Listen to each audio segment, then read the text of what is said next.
admit something right off the bat and say that I have done something which my teacher told us never to do, which is to have more than 3 bullet points of what it is that I want to talk about today.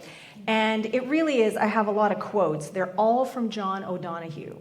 And so some of them may make it into the talk, some of them may not, but today's one of those days where I feel like I have so much to share, and so I am just counting on whatever it is wants to come through, making its way forward.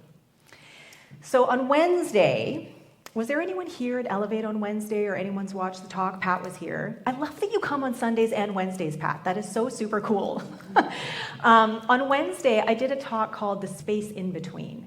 And it came up because of my adventures last week of being stuck in Vancouver and all of the things that led up to being stuck in Vancouver, and then ultimately led me to deciding to take the ferry home rather than waiting for the flight that I had been rebooked on by WestJet.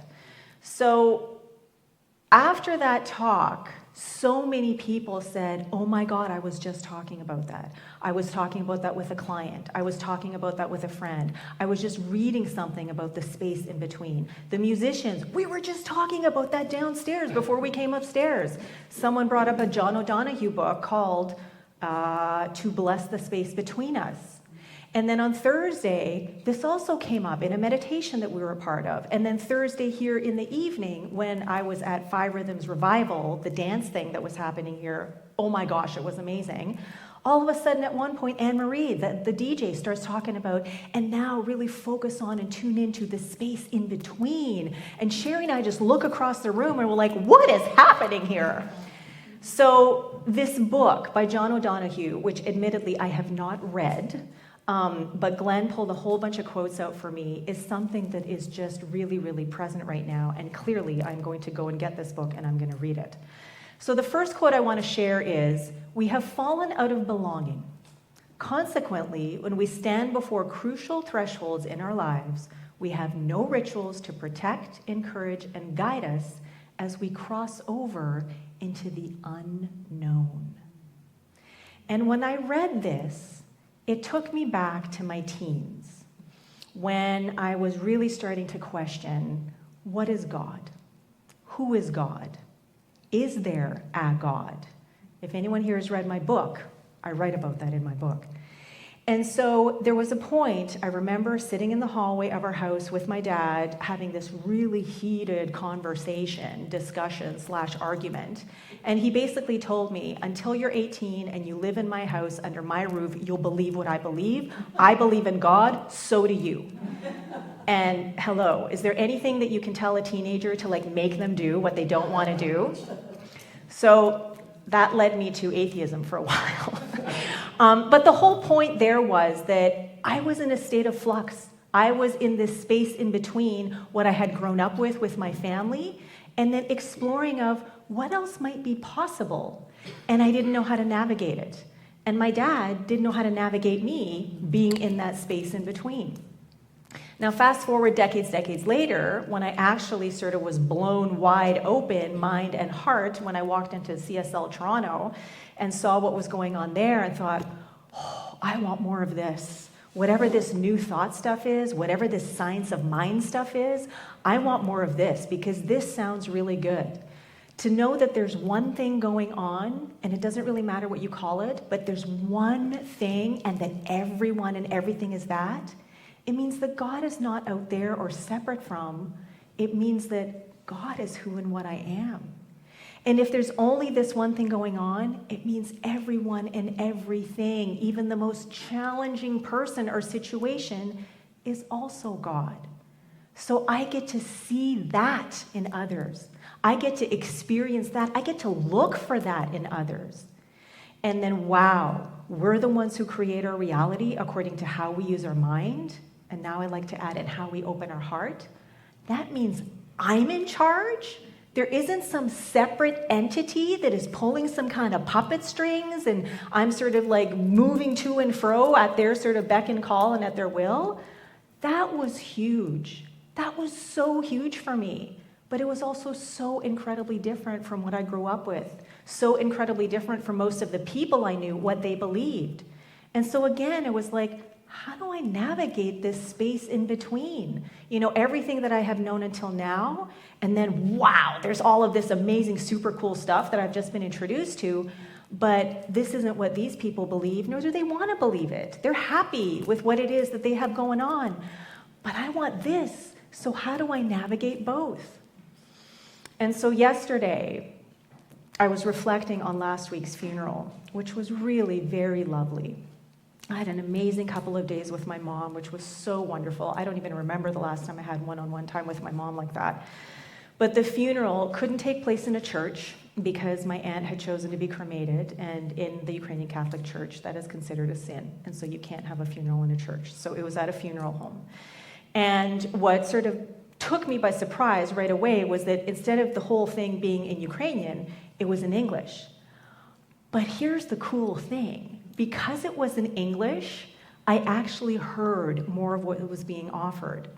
And so when it came to the Lord's Prayer and when it came to the Beatitudes, which I can't tell you in English, I could probably tell you some of it in Ukrainian, but I can't in English, it was so cool for me because it was the first time ever since kind of departing from the family path that I actually felt connected to everyone and everything around me, because I was hearing the Beatitudes and the Lord's Prayer through the interpretation of the Aramaic translations, which is something that I've been studying this last year with Neil Douglas Klotz, and I think was introduced to a book by Deepak Chopra.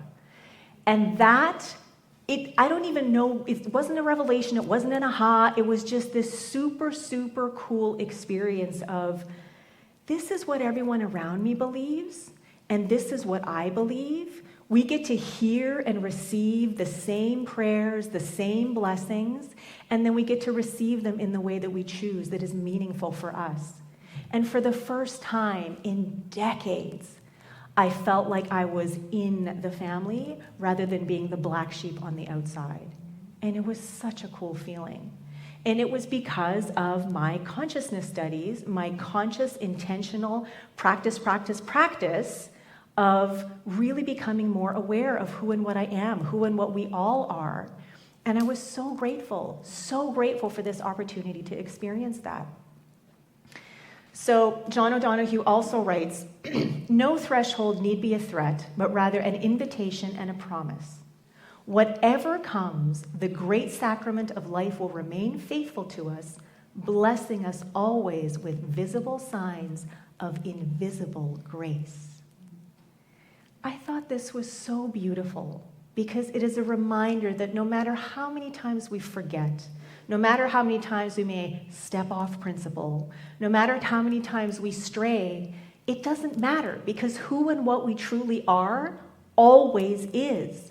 There's this incredible, amazing quote by Thomas Troward, who was the biggest influence on Ernest Holmes, the founder of religious science and the author of Science of Mind. Principle is not bound by precedent. It still remains my favorite spiritual truth since starting my consciousness studies 8 years ago. Principle is who and what we are. It's the law of how we are, and that never changes. Precedent is something that happened, or if you're kind of going quantum, where there's no time or space, something that could happen. None of that ever has any bearing on who and what we truly are, even if we drag it into the present moment with us, even if we're telling stories about how small, unworthy, how I don't know, I can't do it, blah, blah, blah. It doesn't matter. Principle is principle is principle, no matter what. This is who and what we are. And so to have those reminders from time to time, like coming here on a Sunday, like being in community with people who remember, who can remind us when we forget, like reading books, listening to podcasts, watching shows, tuning into whatever it is that inspires you to be a bigger, better, more amazing, powerful, love-filled version of who and what you are in this moment. That's what it's all about. And it's always, always present and available to us. All that is ours to do is open up and receive, is open up and listen. John O'Donohue also writes, each of us is an artist of our days. The greater our integrity and awareness, the more original and creative our time will become. This is so important. This is the crux of what our life experience is all about. Each and every one of us is an artist. Personal responsibility. We create our life. Nobody else is creating it for us. Even if there is stuff that is happening, like flight delays, mechanical failures, rerouting of a plane when we're like 5 minutes away from Victoria, but we have to turn around all the way back to Vancouver for whatever reasons, even though it felt like all of this is happening, I'm the one who gets to respond in the way that I want to respond to that, right? I am a choice all the time. We all are. So even when life seemingly feels out of control, we always have a choice in how we respond to that seeming out of controlness. The greater our integrity and awareness, the more original and creative our time will become. The more we become aware of who and what we truly are, how powerful, creative, and capable we truly are, the more we're going to express as that. And the more we express as that, the more we're going to find evidence for that all around us, in everyone and everything around us. So it is our job to become more and more aware, to embody what that awareness is all about more deeply, more purposefully, more intentionally. Don't leave home without it. So now in all of this, there's also times when stuff happens, and even though you know, it can be crazy making. Growth, evolution, personal transformation. Oh my gosh, sometimes it doesn't feel good, right? Well, just think what it must be like in a little chick that's in a hard-shelled egg, pecking and clawing and scratching their way out of there so that they can get out, because if they don't, what's going to happen? They're going to die, right? And the same thing happens with us. If we don't live our greatness, if we don't continue to lean in and past our comfort zone to open up to the infinite possibilities of who we can become, we are dying a slow, horrible death from moment to moment to moment of playing small. But again, we're the ones who get to choose. Every moment of every day, we get to decide. So who wants to choose to play bigger? Who wants to choose to be more of who they are? Raise of hands. Yeah, okay. And for people who aren't raising your hands, I'm curious. Let's have a conversation, okay? Anyway, this is an opportunity in that incredible, amazing discomfort, in that discombobulation, to remain on principle, to know that as we remember who we are, even the toughest, most challenging times, we can navigate it because we are bigger, more powerful, more creative than any of that stuff, right? Than anything we could ever think, believe, or feel, than anything we could ever experience. So there's a blessing at the end of these quotes that Glenn gave me today, and it was our meditation quote. May all that is unforgiven in you be released. May your fears yield their deepest tranquilities. May all that is unlived in you blossom into a future graced with love. Nobody can travel our journey for us. Nobody can live our life for us. It is up to us. We get to choose. We are choosing every moment of every day, and we get to choose to bless the space in between us, in between who we've been until now and who we can become, and who we know is sitting in front of us, no matter what it is they're doing, saying, or how they're behaving. Every moment is an opportunity to bless. And the more we bless this space in between us, the more we are grateful for who and what we truly are, who and what everyone and everything is, the more we intentionally, consciously get to create life as that awesomeness rather than all of the challenging stuff around us. When we bless the space between us, we bravely accept the invitation of creating life as the love we truly are, even when it feels unknown and scary. In doing so, we open ourselves up to transcending the perceived safety of the familiar that has kept our true self hidden for so long. Thank you, and so it is. Thank you.